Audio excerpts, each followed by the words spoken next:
URF, broadcasting from the University of Sussex since 1976. Hello, welcome to Daybreak Daydream, week two. Yeah. Today we've got ourselves a very special guest, an award-winning filmmaker, Noah Boyce, our very own. Hi, nice to be here. Thanks so much for having me on. No, the pleasure is all ours. We've already got Skog with a T over here. Yes. Yeah. So Noah, could you please introduce yourself? Of course, yeah. So I'm Noah Boyce. I'm a kind of freelance videographer and writer-director filmmaker. I'm second year filmmaking student here at Sussex. I'm also a film rep. And the other thing I do, I'm also a digital media creator for and a students' union. So I do kind of promotional content and just try to work on cool creative projects. Wow, very cool. Awesome. Well then, let's talk about a few normal events in our lives before we see the more professional side of Noah Boyce. Has anything interesting happened recently of late? It's been quite a dull start to the term. Yeah, it's been a quiet week this week. It has for been, the most part, yes. It's been really rainy, hasn't it? It has, yeah, no, absolutely. I mean, I've been trying to go for a run for the past couple of days. It's just been absolutely terrible, and my sleep schedule doesn't help. So I just the most unsocial hours to run. No, do you know what? I've been having a sleep problem over the weekend. I slept at like a normal time on Friday night. I woke up at like 3 p.m. on a Saturday, and then I like woke up for 3 hours, had like cereal or whatever, breakfast at 3 p.m. and then I went back to sleep, slept for another 10 hours. And then wow. Ages and ages of sleep. I couldn't tell if it was morning or night anymore. It's like, what the hell's going on? So yeah, that's my weekend. How about you, Skog? Well, nothing much has happened with me, to be honest. I've been wanting to go to the gym for a while because I started doing that about last year. But because of the weather, my sleep patterns, and also just kind of general laziness, I haven't been able to do that. So I hope to do that more. But yeah, it's just been kind of a dull week this week, unfortunately. All right. Well, the background album of the week this week is going to be Ram, but there's a different album of the week that Skog's going to introduce to you later, so stay tuned for that. But I'll play that after the first song that we've got on, which is Story Writer by Supercar from their 1998 album, I believe. Stay tuned. All right.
That was Storywriter by Supercar. Yes, they are a Japanese band from, again, the late 90s period to the early 2000s. But that's enough of them. The background music of the week is Ram by Paul McCartney. It's a post-Beatles album. And I'm going to play it for you on vinyl right now. Yeah, very cool. Okay, so, Noah, now it's time to talk about you. I've been hearing, so much. I've seen through your Instagram that you've been up to quite a lot recently that's been really interesting. Yeah, no. So tell me more about that. For example, I saw you were in California. I mean, that's crazy. Yeah, no, I mean, okay, yeah, it feels crazy me just kind of saying this stuff back, but essentially, to take you back a bit, about a year ago, we did a small short film called Block Together. This was before I actually joined the uni. This was just like in the summer break. We basically reached out and tried to find every kind of little production studio that might be able to help us out, and eventually found one called Meantime in Norfolk, which allowed us to use one of their cameras for a day. So me and about 5 of my friends, who are all emerging filmmakers, got together in a churchyard for a day, shot this short little experimental film, and we submitted to a couple of festivals. Got selected for a few, got rejected from a bunch. And then, just to our absolute amazement, we got selected for Slam Dance International Film Festival in Los Angeles, which was just completely not expected. And Slam Dance, that's it's an offshoot of Sundance, right? Yeah, it was founded by filmmakers affiliated with Sundance and filmmakers who kind of had those kind of links. Yeah, I believe it's now in its 62nd year, which is a long time for a filmmaker, for a film festival. They've had debuts from filmmakers like Christopher Nolan, Ari Aster. So just to take all of that and then just plonk our little film in there was just completely surreal for us. But yeah, so eventually we just had to gather up a small budget to try and fly over there. I ended up going on my own, first time in the States over, with about a month worth of prep. And suddenly I was in Los Angeles, watching the film being played, and I met so many incredible people. It was just such a great atmosphere, the indie filmmaking scene. Yeah, I can imagine.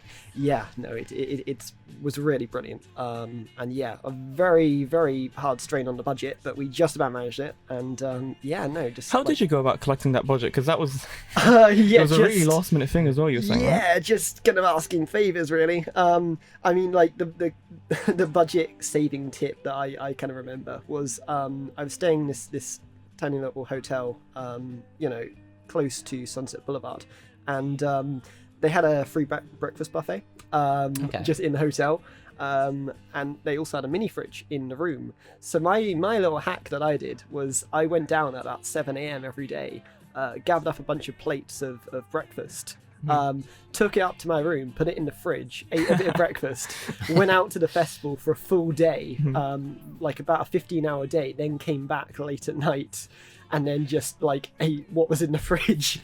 Wow. So that's what Brighton teaches. That's what uni living teaches you to do. Oh, absolutely, right? Yeah, no. So no, but this was before, wasn't it? This was, yeah. So it was good preparation, I suppose. Yeah, That's true. No, it was brilliant. So tell me about your film, Block Together. Yeah, so the film that got nominated for this amazing California Film Festival. I know, yeah, thank you. So basically it was a short experimental film about grief and connections. With every film I do, I try to make it we try to do something a bit different that we haven't seen before. So for this, the little experimental style we played around with was it was inspired by the works of the artist David Hockney, who I saw does kind of photo collages by kind of compiling different photos together to make a kind of mosaic of one big portrait. So I was looking at that and I was thinking, how about we try and create this but for a film?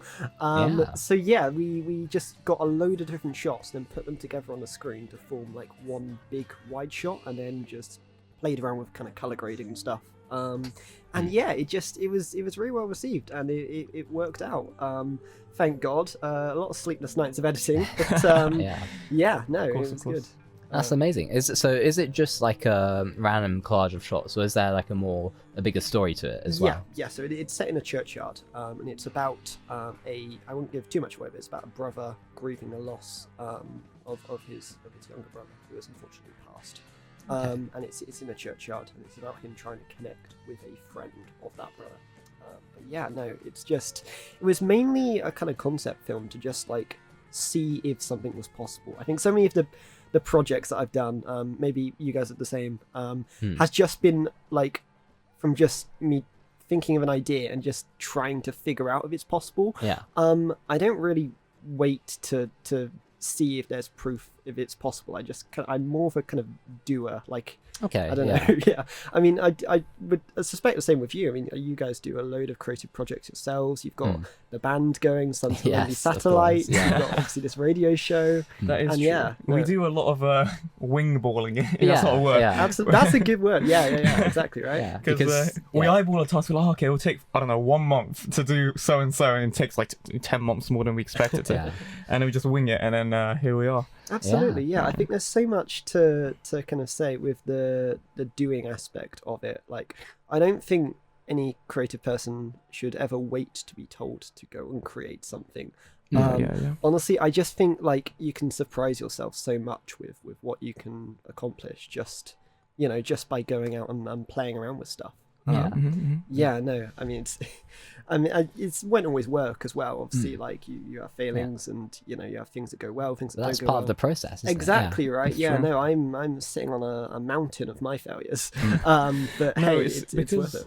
like high schools and sixth forms, or even universities, really, they're like, okay, I do product design, which is why I know about this, but they're like, okay, you have to be creative in weeks 4 to 7, and then just lock in after that on something completely different. And then you be creative for these 3 hours, and after that you got to do something else, which is, I get it, because we're on a time schedule, and in the real world, it is like that. That is the way the world works. Sure. That's a real pity, because I don't think creativity works like that. You can't just turn on creativity and just start being creative. It's like, have a Exactly. great idea now in week 4, and then by week 7 it should be done. That's not the way it works, right? I mean, you know this from No, your own exactly, right? experience Yeah. too. I mean, yeah, it's honestly just been about just going out and creating things that you care about as well. I think like there are so many like incredible people I've worked with, and so many incredible filmmakers, artists, photographers, actors, you name it, who have all just like have the thing in common where they just, kind of making a film for accolades or money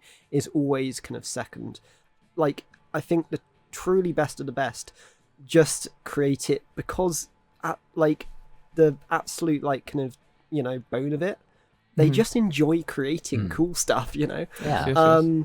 I think if you have that, then you at least like have the building blocks. I think you've got to enjoy what you're doing. Absolutely, Yeah, definitely. And, Because you hear all these Hollywood films, for example, Uncharted, sorry. It's a film about a video game, but it took years in like development because the script got tossed around, it changed a bunch of directors and actors, and when the film eventually came out, it was sort of disappointing. And there's tons of examples like this in places like Hollywood. absolutely, yeah. Like kind of the beauty about just doing it on the side at uni, for example, is you just like you do it. You just get to it. You do it because that you have no other choice.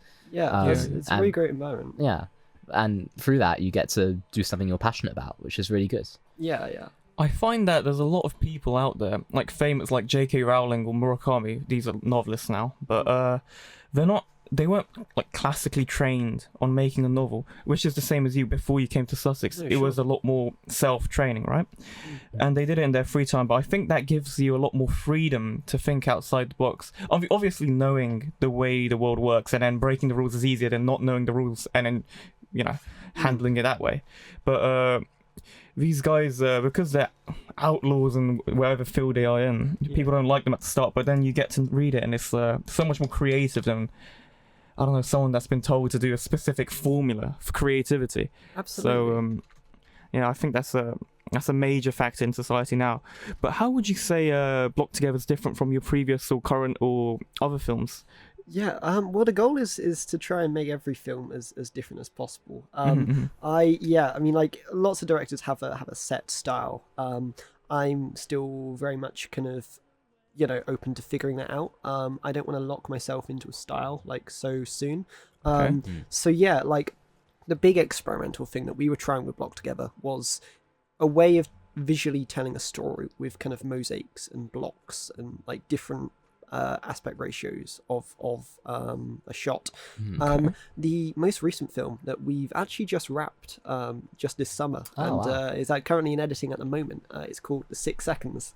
I've seen that. Oh, that's great. On your Instagram page. I'm glad. Yeah, well, I have been. It looks very good, by the way, to the listeners. You should look into it. Thank you so much. Yeah, it's quite difficult to shut me up about it, but so I won't go on about it too much. But yeah, it's basically a 10-minute experimental short film based around the question of if you had 6 seconds left with someone you loved, how would you spend them? And so it's about kind of condensing dialogue and experiences down into a time frame of 6 seconds. So the experimental thing that we're trying with this film is every single shot is exactly 6 seconds long. Oh wow! So yeah, there's a pace to it. It's a bit of a nightmare to edit, but it's going well. I'm hopefully going to be exporting some clips this weekend, and we'll see where that goes from there. Obviously, if at least one person in the entire world enjoys like that film or any of the films that I've done, then that will be enough for me. That's true. It's much more important that it resonates with like a smaller group of people than like a large group of people just say, oh, it's all right. It's a nice film to put on while absolutely. I make tea or something. Absolutely, yeah. Well, I'm so grateful for the support we've had for it so far. Everyone I've spoken to has been so nice and like just really on board with it. So yeah. Yeah, I mean, these all sound like really cool, really exciting projects because all of you unique kind of takes like you in 6 seconds. Like I've never seen anything like that. So yeah, I can't wait to see it.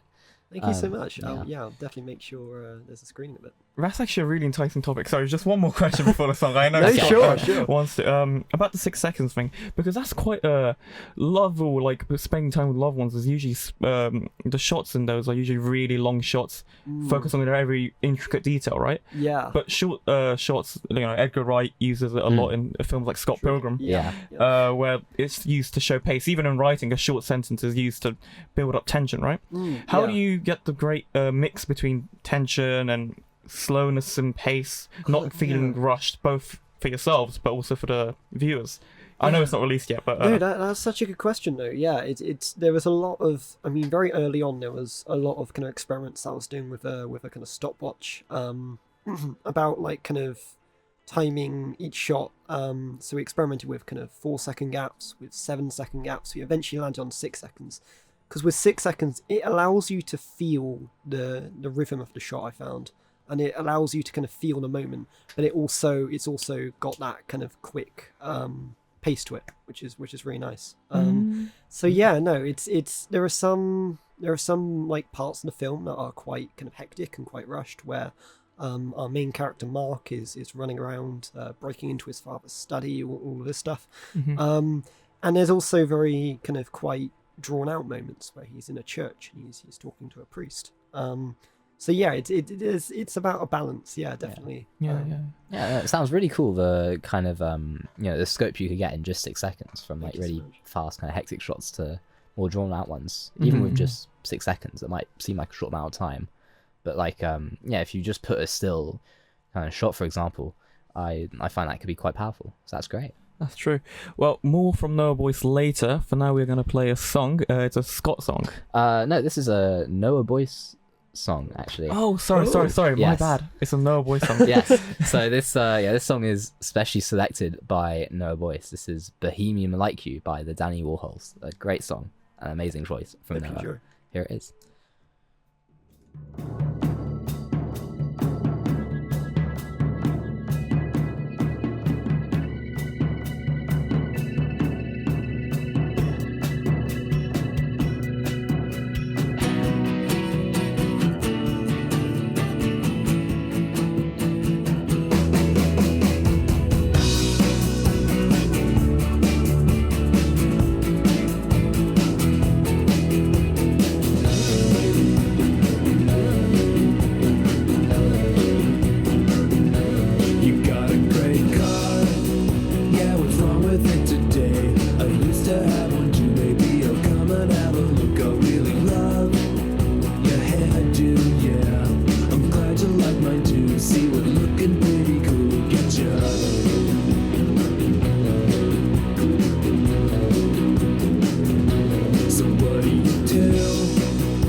make you something that you really love. 'Cause I like you, yeah, I like you. And I feel it's so bohemian like you. Yeah, I like you, yeah, I like you. And I feel, wow, woo!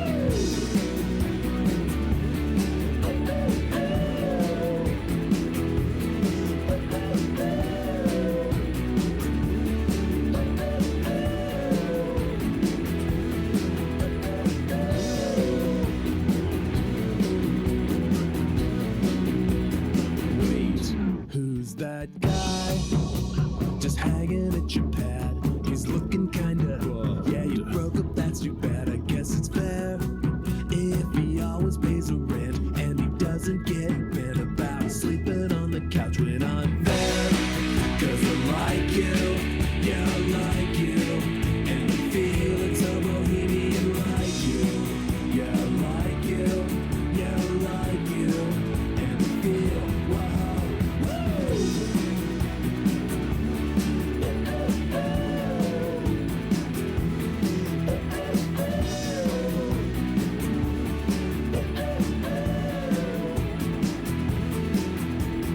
I'm getting wise and I feel so bohemian like you. It's you that I want, so please. Just a casual, easy thing.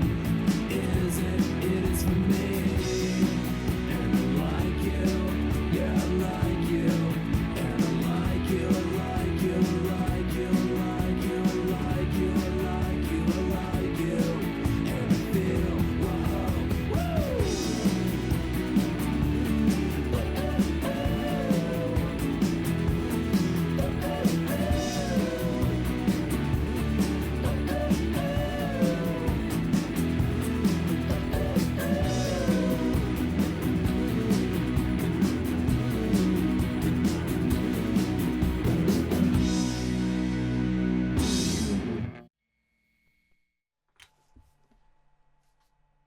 All right, that was Bohemian Like You by the Danny Warhols. Another a great choice from Noah Boyce. Thank you very much. Yeah, it's an early 2000s classic is what it is. So, we're back here with Noah Boyce, our filmmaker at hand. We're now going to talk more about the day-to-days of filmmaking, everyday struggles, everyday joys, how you organise a set, that kind of thing. So, any questions, Scott? Well, yeah, so, you know, filmmaking, it could get a bit chaotic, especially student filmmaking. You know, I mean, how exactly do you work on set? How do you manage all these kind of different parties doing different things? Yeah, so it's definitely something that like I've learned a lot of kind of lessons with over the years, and it's definitely something that I've just tried to learn as much as possible about, mainly by listening to other people. Obviously I came up through basically just running around in forests making films on iPhones and kind of stuff. So like going to a more kind of professional set was daunting at first, but yeah, honestly, like I always say you're a human being before you're a filmmaker. If that makes sense. That's just like, I don't think, you know, I mean, when you're directing a set, you're trying to be professional and you're trying to be kind of open and formal, and just kind of, you know, getting the work done. I think you need to really, really appreciate that both you and your crew are human beings. So, you know, you want to be checking in with them, you want to be making sure that they feel heard and that they feel listened to. I've definitely, you know, got better at this as time has gone on. Obviously, like, yeah, it's collaborative projects are difficult to manage. And yeah, you just want to make sure you're being a human being, and you want to make sure that you're kind of like, you're not trying to shut anyone down. You're purely just trying to do what's best for the film and the people around you. So particularly with kind of actors and stuff, you want to really make sure you're connecting with an actor, because that is the primary job of a director, and to get those performances. So first off, like, you know, a tip that's pretty much used across every kind of professional short film, always feed your actors. Please don't Yeah. please don't, yeah, just Especially if you're not if they're not getting paid. Absolutely, yeah. Yeah. So a lot of the actors we use are kind of volunteers and stuff, or people who are acting students or drama students. Some really, really incredible actors, by the way, that I've worked with. Like really brilliant. I really hope you guys get a chance to meet them. And yeah, no, just like make sure a meal deal will suffice, but or like maybe a pizza. Just make sure they're fed and their human needs are looked after. And also, if you have a note for someone, actor or DOP or anyone, always try to give it in private, because it's really daunting when you're just in front of an entire set and you're constantly kind of worrying about what people think and like how people are going to react to the fact that you're getting a note. Just try to get them alone for like 2 minutes and just talk how they're doing. Ask questions about them, because they're giving you direction in a sense as well, and just what they need. Just be open to them. And Yeah, great. Have there been any clashes between you and an actor? Like, you're like, I want to direct it in this way, and they're like, no, I really believe this character wants to portray this. Has that ever happened? I wouldn't say clashes, no. Obviously, like when you're directing actors, everyone has their own interpretation. And the job of the director, at least from my experience, is you're trying to find common ground between these people. It is your job to tell them, like if you've got a different interpretation and you don't think that the interpretation they're going with is working, but you never want to shut people down, and you never want to kind of clash with them in that sense. You mainly just want to discuss with them until you reach a kind of unanimous agreement. Okay. It's, I don't know, I mean, like, to use a kind of better example, it's almost like when you're deciding on a performance, it almost feels like you're deciding where you want to eat tonight when you're going out. Like, do you want to get Domino's, or like do you want to get a Chinese or whatever? It's like you've got to negotiate a lot and feel like you're not just grabbing them by the throat and forcing their hand, because that's not going to give you a performance anyway. It's interesting to see each director's style, because there's a lot of directors that's very prescriptive, like what's it, Christopher Nolan. Yep. But then what was the guy from Good and the Bad and the Ugly? Clint Eastwood? Yes, Clint Eastwood. When he directs films, he's very open about it, and he never says start or let's shoot. He just says, and when you're ready. Absolutely, and always a one-take wonder as well. Exactly. Yes. One question I have is, because I'm always confused about this, is the role of producers versus directors. I've worked on a few short films, and the producers, they always seem to be doing stuff behind the scenes, but what is exactly the difference between a director and a producer? Oh, producers! I love producers so much. Basically, everything that like the director is terrified to do, the producer is normally like on it. So producer normally, depending on what kind of budget you're working with, the producer will manage budgets. They'll draft up call sheets, so kind of the schedules and when people are like where people need to be at what times. Like I said, for the human aspect, it's also their job to look after the kind of the human needs of all the crew and stuff, make sure everyone's fed, make sure all the kind of technical stuff is like around. I've worked with some great producers. With the 6 Seconds, I actually had 2 producers for the first time, because we were shooting in Norfolk, and for that I had my very good friend Finny Golek, who's kind of one of his kind of producing debuts with that, and he was managing very much like on location stuff, because he knows the area really well. He knows like the crew very well, so the crews need the location, making sure that everything's running smoothly like day to day. Is very good for that. And then the other producer I had on the 6 Seconds was the amazing Toby Lee, who's a very, very experienced producer, who I believe we met at NFTS a couple of years back. Just incredible, working on the long-term schedule, so like when a project would be completed, making sure we have the budget, the fundraiser up, making sure actors are paid, just like all of the main long-term needs. So the producers' roles can be like ranging anywhere from that, whereas directors are mainly working with the creative vision, and taking the kind of creative input of people and kind of binding it together into all one vision. Is how I describe it. But I know. I see.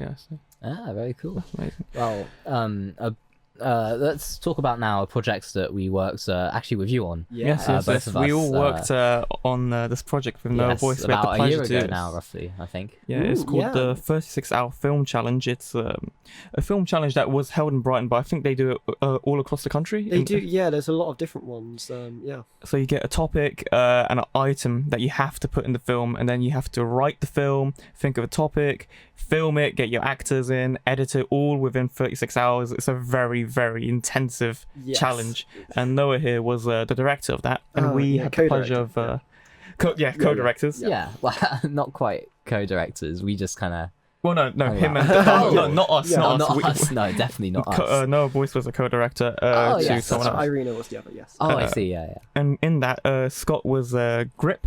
Yeah, if you don't know what I a don't- grip is, it's Yeah. basically just someone who like runs around set and kind of helps out. I didn't have much to do, but I was just happy to be there, honestly. And I was a sound boom mic operator is what it is. Yeah. Yeah. Sorry. No, I'm sorry you guys have got such like boring job titles. I'll be No, honest. no, I we should have honestly have changed that. I think we were just really quickly finalizing the credits and just randomly put you guys down as that. No, But you guys did so I was much. the one who Yeah. wrote the credits. Yeah. So don't worry about it. No, fair enough. But yeah, I mean, like, you know, it was an incredible experience. Like the entire crew we had the biggest crew out of the entire competition. And I just, you know, want to say a massive thanks to every single one of those. They did an amazing job, and it's so stressful in those environments. That's true, but I can speak from personal experience that Noah Boyce, even before it started, he was actually so prepared for this. He had a whole schedule of how it's going to run. Yeah. Day 1, day 2. Well, it's not a whole day 2, but you know what I mean. How they're going to manage it. He had to do an all-nighter with some of the other people, taking sleep breaks. He managed it effortlessly almost. It seemed effortless anyway. And your organisation for actors and such. Because it's not even on campus. We have to go all the way into Brighton to film in a random place they give us. It could be anywhere around Brighton. Yeah, So I we feel had to like- film in Brighton Underpass, wasn't it? Yes, And obviously yes. that brings its own Oh, challenges, such and a there's like hectic people, location, yeah. and yeah, And the sound problem, because it's the underpass, which means the sound echoes, which is a nightmare for filmmakers, right? Yep, absolutely. So yeah, that was very tricky to do, and just making sure everything was on time. But honestly, like, I learned so many lessons from that challenge. Obviously, I went into it with a plan based on what I'd heard from other people who'd done it in previous years. But I honestly learned so much just from like, I mean, a lot of the stuff I've already said, like on this show, like the kind of tips. A lot of that is from that kind of stuff. And you know, no matter if it went well or not, like, I was really grateful to be able to do it, and like the lessons I learned from that challenge has kind of contributed to who I am now, and like what kind of films I like making now. And it was just really great, like being on set with you guys. Like, just, you know, seeing everyone working together was brilliant. No, likewise, Yeah. likewise. It was yeah, great it was working just with you. such a cool experience. Like, it was nice because I don't specifically do like a creative degree. I do history and politics. So yeah, it was really and everyone else there was like part of the a creative degree. There was like film studies or media studies, things Yeah. like that. It was I just felt us like two. a Oh bit of no, outsider. one more of our friends Yeah. that joined the challenge, and apart from us three, everyone else knew about films, and we're just like, yeah, we know about films. We Yeah. saw You like guys were one great. documentary on how Yeah. to make a film. No, you guys are great. Honestly, like, I just love collaborating with different people and seeing different people's perspectives. And yeah, you don't need to be studying film or, like, you know, doing a degree or like in like media or film. You just need to have a passion for creating stuff, which you guys so clearly do. Obviously you've made your own film, like at that time. That's kind of how I met you guys. That is true. you were We putting on met your at own an film. event Yeah, when I was trying to this find is, people to help make. Zaki's film. It's a Yes. short film. Yes. Tell us more about that, Please Zaki. do. Well, I was kind of director of this short film, Emotional Baggage, which I wrote. It's a short film. I think it's about 10 minutes, just under, including credits. And the excellent Noah Boyce here, I had the pleasure of getting him as my co-director. Pleasure was all mine. Nominally, he is co-director, but really he's more important because he actually gave me so many tips throughout on how I'm supposed to manage. So he was like whispering in my ear, he's like, okay, I think this is how you should do it. And then I go in front of everyone, I'm like, yeah, okay guys, this is how we're gonna do things. We're gonna get the black magic cameras, we're gonna get this specific mic that I know so much about, and you're gonna operate it. And they're like, wow, I think he knows his stuff. Yeah. Well, okay, yeah, that's a bit modest. You do know your stuff, and it was just incredible, kind of like being a part of that. Yeah, I hope I wasn't overbearing on that. Like, I just No, I that's love fantastic. kind of doing stuff like that, and just like seeing you guys like work together and like just going out and making something is incredible. I really like the workshops we did as a group. Yeah. The auditions we did, because we held a few auditions where we had people coming in. Oh yes, I Yeah. remember those. Yeah. Those were great. I also liked our interpretations of the script. Once we got our actors, we had each person talk about how they interpret the script, which was kind of a Noah Boyce inspired thing. Well, we were doing it, but Noah Boyce kind of pushed it in new ways, which was really interesting to see. Yeah. 'Cause I had I remember you talking about how cool it was to like have different people really talk through a script and an idea. Yes. It's like Because it was something that complete- I wrote, but yeah. I wrote with just one thing in mind. Well, I say one thing. You think about multiple things while writing a script, but it's just my own perspective, and then you get someone else's. For example, someone who's gone actually through a breakup, which is the main topic of the film, and then it's like, a woman's perspective on the film and a man's perspective, Yeah. a person that's been broken up, someone who has broken up with someone that's been, screwed quite a few times by random other people and ruined reputation-wise or whatnot. That's not the actors, that's just people I spoke to about the film in general. Sure, But that's a very Noah Boyce inspired thing. I've seen him do it at the 36-hour film challenge. He spoke to his actors.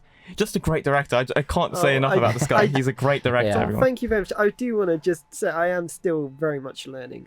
Every single film I make has been a massive learning curve. Like I said, I do things, I fail, I ask questions about it. That's and I just repeat that. I honestly think anyone can do this stuff if they have the passion to just see their vision brought into real life, as I did as a child. And it's just like, I need to, like, I'm worried I'm gonna get an ego from all this stuff. I'm just like, I really like just like listening to other people's interpretations of films and stuff, and just like everyone working together and kind of getting along and learning stuff about each other is brilliant. And I'm just a very, very small part of that. I like to think I'm just like, I'm the guy who maybe brings people together to make a film. He's amazing, the and he's rest is also the other modest, people. is what he is. No. The rest is the other people. But yeah. I wanted to ask, I feel like when I was making my short film, I was most influenced by the director of Drive My Car and Wheel of Fortune Fantasy, Nice. Ryusuke Hamaguchi, who had this whole unique style where he gets actors to say lines without emotion so that it embeds in their heads, because it's not their own words, Yeah. trying to get it embedded, and then they can present with the emotion that's supposed to be presented on a film set. Is there any film directors that you're directly inspired by, or specific films, or how they directed in a certain way in a scene? Yeah, no, good question. Obviously, there's honestly so many. If I was to name all of them, we'd be here long past the end of the show. But like, yeah, I don't know. I really like the kind of directing style of which I might talk about a bit later, is Sean Baker. Who's yes. also a slam dance alumni, crazily Wow. enough. And yeah, just his way of working with actors and really giving them the space to perform and stuff, and really allowing kind of camera and coverage to facilitate that, and just like he really puts actors into very kind of fiery, intense situations, and just like really coaxes that charisma and that kind of chemistry between them is really, really nice. Yeah, I don't. In terms of like, specific directing techniques, technique that I found really interesting was I don't know who originally thought of this, but I worked with a director a couple of years ago, and it was the idea of kind of like yourself in a monotone stuff. It was about actors reading their lines back to the director, but they asked to just shout the lines back at you. Which is really interesting. So it will be just like a really short little, like, small quiet kind of little monologue, just like, oh, I love you, okay, now shout it back. And it's like it just like allows for more experimentation with emotional range and stuff, and like ways of trying out different emotions. I think that gives a nice perspective to it. That's awesome. That's really interesting. Well, now we're going to take a short musical break where we Yes. have another song by Noah Boyce. Yeah, picked by Noah Boyce. This one is called Alive, and it's by bands called Wobbly Jets. So enjoy that. Love this one.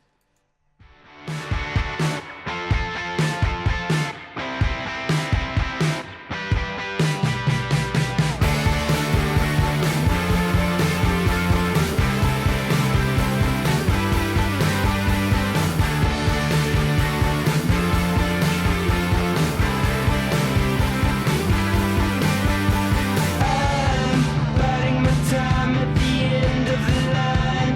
No compromising set, so I'll walk through the fire, break through the blinds to find my desire. But I'm slipping back again, back to the start again, back where I ought to been.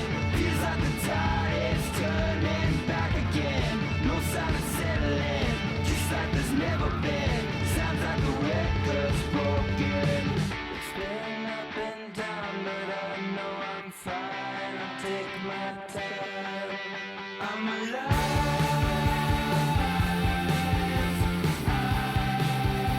I've been justified.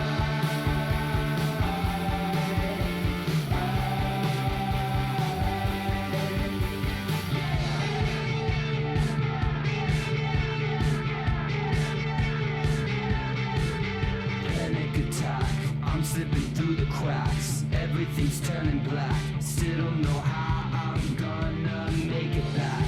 Back to the other side, back where the others lie. Feels like it always drags me back again. Back to the start again, back where I ought to been. Feels like the clock keeps turning back again. Back where it all began, coming around again. Yeah, but I know this time I'm alive. And it feels like I'm on fire, but it's right on time. I'm alive, but it feels like I'm on fire, and it's right on time. I'm alive.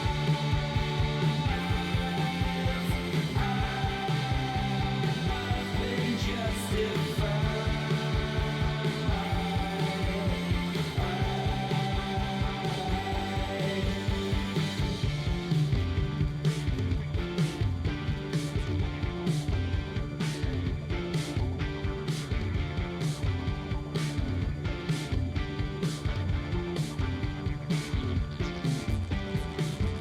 It's a dizzy dive, but I'll survive. This noise around me grows louder. I've been up and down, but now I'm fine. I know this time I'm alive. I've been justified.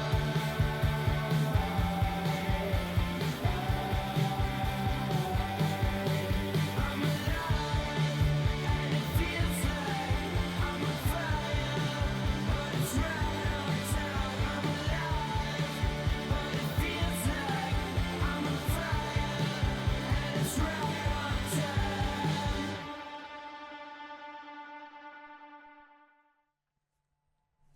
Hello? Hello? Yes, Yes. hello and welcome back. Hello, welcome to back. Daybreak Daydream. Daybreak Daydream. Now we're going to be going slightly off topic of film and onto Discord and my dislike of Discord. Yes, Zaki seems to have like an irrational hatred of Discord. It's very odd. It's not irrational. I just So we really. wanted to talk about it. I don't like the art of it. I don't The like the way art it's of it? No, the art of the logo. It just.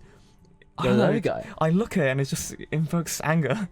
Invokes anger. Really? Okay. No, I don't know. It's just like some weird robot character. It just cheeses me off. Yeah, they did have a logo change a while ago, which I didn't like. They kind of changed the color a little bit, but that didn't do that much. No, I didn't like it still think the before. I logo's still fine. dislike it, and Wow. I've always disliked it. It's just annoying, and like when you go on the thing itself, it's like, I don't know, there's a million channels, and you don't need that much. Well, that depends on the server, you know. It does Exactly, depend. yeah. No, but like, okay, for example, it's hashtag host resources. Well, you're is the that? URF Discord right now, yeah. That is, yes, the Host URF resources. Discord. Well, it's, you know, it's I where the hate info that. is. Get that out of it. Even the What? name Discord. it's like there's discordance among people talking. Like, everyone on there's just arguing because it's just such a bad server. Well, I'm sorry, like X is any better, Jesus. yeah. Like, You're really no, comparing it to others. yeah, because like we were talking about this earlier, and I think I remember you saying you might hate Discord even more than Twitter or X as it's now called. Yeah, well, under Elon Musk. That might really? be a bit of a. Oh, we can't talk about famous people and opinions on them. Oh yeah. Remember that.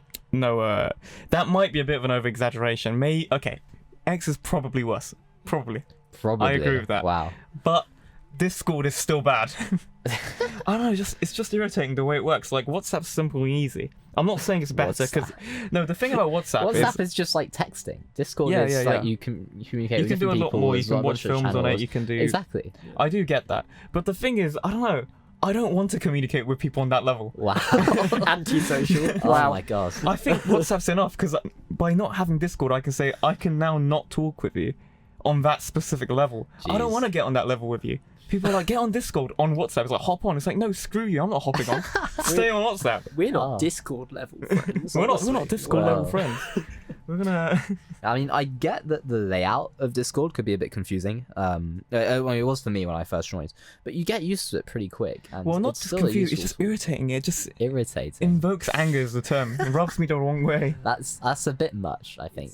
Well, another thing I like about Discord is that there's like regular channels where you just like text or whatever, and then there's also the voice ones as well, where you can actually hop on a voice call if you want. And if it's a big server, some people in voice calls, others are chatting. There's that flexibility, you know. Yeah, it's all right. nonsense. Wow. Wow. No. Maybe there's some good factors within it, but I don't know. I don't need like a whole 50-person team to get about my day. I know. I do like the kind of this might be outdated now, but I do the Wordle. I'm on a yes, Wordle, Wordle. Okay. Discord server, and I just post Wordles, and it's great. No, I- Wordle Discord yeah, server? there's a Wait, what? Wordle Discord server. How I think does that work? I You think just... it's a sub channel of a different Discord Oh, server. But okay. yeah, no, it's good. I see. Yeah, Interesting. there's a server for everything. I like it. Do you spoil the Wordle or just like post scores? How's it? Yeah. I'm so confused. No, sure. I mean, I think you get insta kicked if that was the case. No, it's good. I mean, well, I assume you've done Wordle in the past. Yeah. There's like loads of different Wordles though. There's Global. There's Flaggle, which is my personal favorite. Oh, okay. There's Worldle. Yeah, there's just lots of duels. Yeah, no, it's great. And yeah, Discord is a good place to do that. I don't know. Wow. Just It the is- weirdest stuff you find on Discord. though. Yeah, there's Like- a lot of weird corners of Discord, but It's like Reddit, but with people you know. Do you know what I mean? yeah, no, I kind of get that. And I don't like Reddit either. It's like you go on Reddit, That's you yeah. ask like, "Oh, what's a good thing to put on a pizza?" It's like, "Screw you, go home." It's like, no, why? Why is everyone so hostile? Not that the Discord nearly as hostile. It's not. I mean, but it just I can understand. Actually, I do understand the comparison between Reddit and Discord, but yeah, I think your hatred of Discord is a bit irrational. I don't know. It gives off early 2000s angry tech hacker guy in his room just tapping away, angry at people. It's just, maybe the reason you're That's so all angry social at media, it. I think, though. Maybe the reason you're so angry at it is actually just because this whole time, Zaki, you've just had it on Discord light mode, and that's probably enough to. no, Yeah. but both versions of it is irritating. I don't like either. Okay. Wow. Well, your light mode's worse, but Should I start only messaging you on Discord now? And then just That's a brilliant idea. force That's you a to great use idea. it. Okay. yes. So that's my dislike of Discord. I think it's a hot take. I don't think anyone else actually agrees with me. I think I found one person who agrees with me, and then I One realized person. like they just don't have a phone. So like you know. But yeah, that's what we have to say about that. Yeah. Now we're gonna go back to Noah Boyce and his Yes, Sussex yes. Rights. Yeah. What is it? An organisation? So- It's a society. Yeah, I so don't this really is know. Yeah. different to the film stuff. Yeah, no. So basically, like, okay, first off, as you know, a child, I was making little film projects, little writing projects, lots of kind of stuff. I was trying to do a lot of that in school. You know, maybe you remember the kind of creative writing lessons that we Yes, used to do yeah. in school. Yeah, I've just like felt on reflection that the way they teach creative writing in the English curriculum is so kind of formulaic and kind of so just like almost like a scientific approach. So you know, maybe we've all been there where we've got like to write a 100-word short story. It's got to have a non-linear narrative and 2 characters and a setting change or whatever. I just think like that way of fostering creativity, particularly in young people, is like just really limiting. I definitely found it very limiting. So anyway, fast forward about 10 years later, I find this organization at the uni, which surprisingly very few people know about. It's called Sussex Writes. It's a student-run organization teaching creative writing workshops in local schools here in Brighton. And just like helps students to kind of pursue their own creative projects and their own passion without the limits of being kind of graded and like being kind of imposed creative storytelling like techniques. So anyone's free to just work on anything they want. Wow, that's really cool. So yeah, no, I've been kind of going into schools. I've been working with the organization for about a year, just in the creative writing lessons. It's super fulfilling just to kind of see like all of that and children discovering like a really cool story or like their own ideas for the first time. And just having access and the support and the confidence to go and pursue their own storytelling. So, I've got students who are working on like a massive kind of comic book that goes on for pages and pages. I've got people who have like published books on Amazon, which is like incredible. And these are high school students. Wow. So yeah, it's incredible. And, Sussex Writes is the organisation that basically just helps to promote that and keep that up. This year I have I've joined the main team of it, so I'm now the creative director of it, which sounds very official. Creative director? Yeah, it sounds very official. That basically means I just going to manage the social media and the publicity of it. Okay. But it's very fun. It's very, very fulfilling. So if I can plug something on here, I don't know the rules, but if I can plug something on here, I'd very much plug that. You can find them at Sussex Writes on Instagram. We're just going for a big logo rebrand. We've just launched a new journalism in action club to talk about news reading and like children pursuing careers in journalism, and it's just a way of getting students to explore their own creativity and the confidence to do that without the limitations of kind of academics and school kind of imposed grade boundaries. Yeah, that's amazing, because I remember when I was in school, I think this was GCSE. I mean, sometimes they gave you like a few sentences you had to write a story around. I remember the picture ones though.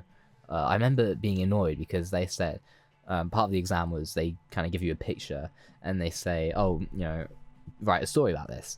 And the way I was taught how to do it is you pick like 5 things, specific things in the picture, and then you describe them in a bit of detail. Yeah, it's a descriptive thing. It's not really a story, and it doesn't kind of lead anywhere. Exactly, yeah. And all of the images are always terrible. They're always the worst images like a grandma as well. with a tiny candy in her hand, and then like a really small kid in the background, like a 5-year-old, and that was like my image. It's like, what am I going to talk about here? Literally. I had like supposed to be creative on this. I had a weird, colourful, groovy little like hotel room, which I don't know. I had no idea what to do with it. Yeah, it's insane. Yeah. It's just like, I've never created a story, and I don't know if you guys ever have. Just like when you make up stories in your head, you never create them from just looking at a picture and like, okay, write down 5 things about them. Yeah. I mean, things do inspire you sometimes. You're out on a day out, but that's like things on a whim, not like a random image from 5 years ago. Yeah, and you can't manufacture that either. You're gonna let people kind of explore, find it for themselves. Definitely. Because I remember my picture was like a lighthouse or something, and I had to like I think I didn't like the prompts they gave me, so I had to go for the picture. And all I did was like describe a seagull in the sea. It was terrible. See, now what you had to do is you had to write the film The Lighthouse in that period of time. Yeah, you had to write the whole William Dafoe entire thing. script. Entire script. That's what they expected from me. They were like, oh, he has to just get this. But yes, we are bringing the show to a near close now, aren't we? We are. Unfortunately, we weren't able to go through our usual kind of things, film recommendations and the album of the week. But next week we will do that. So look forward to those. We'll quickly sneak in Noah Boyce film recommendation of the week. Okay. I've talked about him already. Sean Baker, big fan. He had a film, I believe it was 2015, called Tangerine, which I would recommend everyone checks out, whether they're like in filmmaking or not. Incredible film. It's about transgender sex workers in LA. So it's a crazy story about kind of running around LA, getting into fights and just insane dynamic between people. And it was very kind of iconically shot on a free iPhone 5S's. Oh, wow. Okay. So they had, 5S, wow. yeah, no, they had, I believe they had a budget of, was it? Yeah, it was 100K. And so, you know, like quite small for a feature film, but they chose to shoot it on iPhones, and just like got loads of footage and just edited it all together. I love that kind of stylistic experimentation, because one, it's just out there and it's just different and it feels like so kind of visceral. And secondly, it just shows that anyone can make a film where you don't need a massive camera, you don't need a massive kind of Arri Alexa, you just need an iPhone and a vision, really. Yeah, that's amazing. so yeah. And Sean Baker was he was the director who directed it. It was that Anora, is that right? Anora, yes, Yeah, and which won Best big. Picture at the Oscars. So that guy's really come a long way, which is really cool to see. Very true. So yeah. Well, it is 5:58, which means we have to bring the show to a close. That's all from Noah Boyce from today. It's so great. Thank Great you so to much have for you on the having show me today. No, it's been the pleasure's It's been been all a ours. pleasure. Thank you so much for coming on. We have one more song for you to close this episode of Daybreak Daydream. It's a Skog song. Yes, it's a Scott with a T song. It's called Check on Your Optimism by Vanilla Rama. So yeah, thank you very much for tuning in, and we'll see you next time, Thursday at 5 p.m.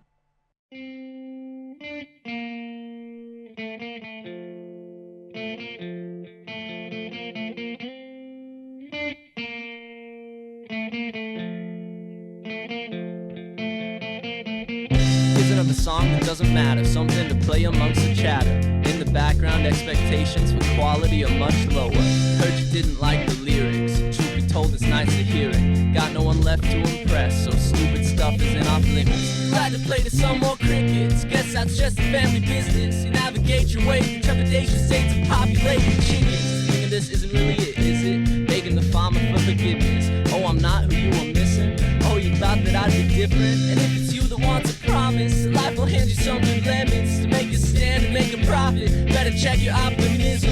Better check those empty pockets. Trust in your postmodernism. Study your map, road